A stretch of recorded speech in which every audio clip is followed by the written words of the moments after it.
Қатпарлы қамыр астындағы жульен.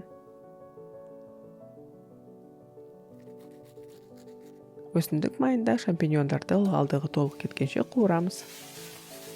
Саңырауқұлақтарды бөлек алып қоямыз. Тауықтың сан етін осы табада қуырамыз. Толық піскенше қатты отта қуырамыз. Содан кейін пияз бен сарымсақты қуырамыз.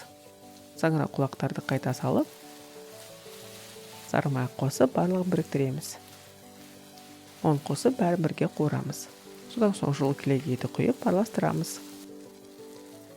Тұз, жебір және тіржелане қара бұрышын қосамыз. Дайын қоспаның жартысын пісіруге арналған формаға саламыз. Үстен ірімшікті күштен өткізіп, содан кейін қалған бөлігін орналастырамыз.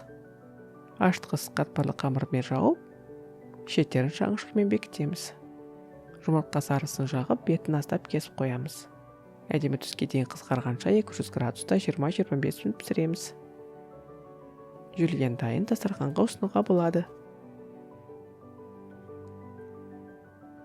Тәрелкеге жульенді салып, үстін қатпарлы қамырмен жауып, көкпен безендіреміз. Трижланимен бірге дайындап, нәтижелерімен бөлісіңіздер.